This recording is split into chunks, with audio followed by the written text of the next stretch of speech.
Magandang balita para sa SSS members dahil nga inanunsyo ni President Ferdinand Marcos ang pagbibigay ng 2,000 pesos monthly ayuda simula ngayong July hanggang December 2026. Ang tanong, isa ka ba sa mapapabilang sa mabibigyan nito? Tara, alamin natin. Mga kababayan, patuloy natin nararamdaman ang epekto ng tensyon sa gitnang silangan na nagdudulot ng banta sa pandaigdigang supply ng langis. Nakakaapekto ito sa ating ekonomiya at presyo ng mga bilihin. Kapag tumataas ang gastusin, mas bumibigat ang pasanin ng bawat pamilyang nagsisikap tugunan ang kanilang pangangailangan, lalo na ang mga Pilipinong nasa laylayan ng lipunan. Kaya naman, patuloy tayong kumikilos upang mapagaan ang kanilang pasanin. Sa ilalim ng Executive Order No. 110, inilunsad natin ang Unified Package for Livelihood, Industry, Food and Transport o yung UPLIFT upang maprotektahan ang kabuhayan ng mga Pilipino at mapanatiling matatag ang ating ekonomiya. Ngayong araw, pinalawak pa natin ang suportang ito sa pamamagitan ng Uplift Assistance. Sa ilalim ng programang ito, mabibigyan ng agarang tulong ang 7,5 milyong kabahayan o 37,500 na milyong Pilipino sa buong bansa. Pangungunahan ang programang ito ng DSWD,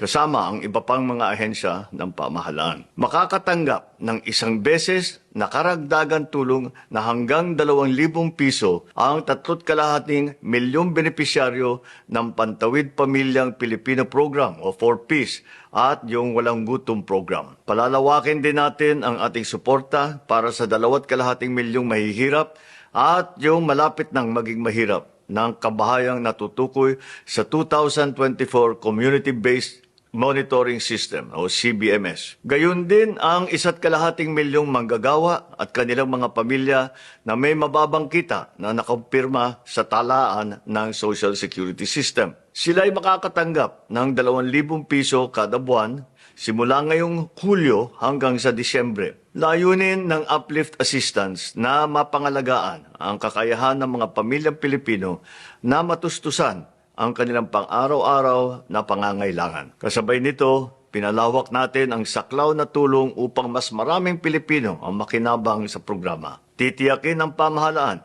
na maipagkaloob ang tulong na ito na mabilis, maayos at mas maginhawa para sa mga Pilipino sa pamamagitan ng digital na pamamaraan. Sa ating pagkakaisa at pagtutulungan, mapapanatili natin ang katatagan ng ating bansa at maisusulong ang isang mas maunlad na kinabukasan para sa lahat sa ilalim ng isang bagong Pilipinas. So magandang tanghali, kahapon inanunsyo ng ating Pangulo yung Uplift Assistance. Ito na yung pivot or yung next stage ng ating tulong pinansyal para sa ating mga kababayan in light of the energy emergency. So, ang total number ng households na makikinabang ay 7.5 million households. Paano natin to pinangkat-pangkat? May 3 pangkat na nabubuo. Ang unang pangkat ay binubuo ng 3.5 million na households o kabahayan na yan yung mga 4Ps beneficiaries natin, pati na rin yung Walang Gutom Program beneficiaries. Ang Walang Gutom Program beneficiaries, for everybody's information, sila yung tinatawag na food poor. May 750,000 tayo na food poor household. So, poor and then the food poor. The food poor is the lowest, yung pinakamababa na talaga ang kinikita. Ang pangalawang pangkat natin ay binubuo ng 2.5 million na kabahayan. Yan naman ay yung mga tinatawag nating poor na hindi 4Ps kasi meron tayong ganong klaseng mga pamilya. Diba? Kasi remember, sa 4Ps may qualifier, kailangan meron kang mga anak. Pero meron tayong mga kababayan na hindi nagko-qualify sa 4Ps dahil wala na silang mga anak, pero itinuturin pa rin nating mahirap. On top of that, kasama rin dito yung tinatawag ng DepDev na near poor. Yung near poor, ibig sabihin sila yung mga, kumbaga, ito yung poverty line, the poverty threshold, nandito lang sila. Ibig sabihin, nakapatong isang kalamidad, isang krisis, isang sakuna, isang sakit sa pamilya, maaring bumaba na sila into the poverty, below the poverty line. Ang pangatlo, binubuo ng 1.5 million na kabahayan na hinango natin sa SSS database na tinatawag naman nating low income na mababang kinikita ng mga mamamayan natin. Low income earners. Third group naman, yung pangatlong pangkat.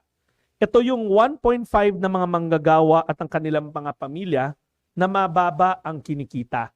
Later on, pwede nyo naman itanong, pero mas mabilis na lang na tignan natin dito sa table. Kaya nga sa inyo, binigyan namin ganyan table.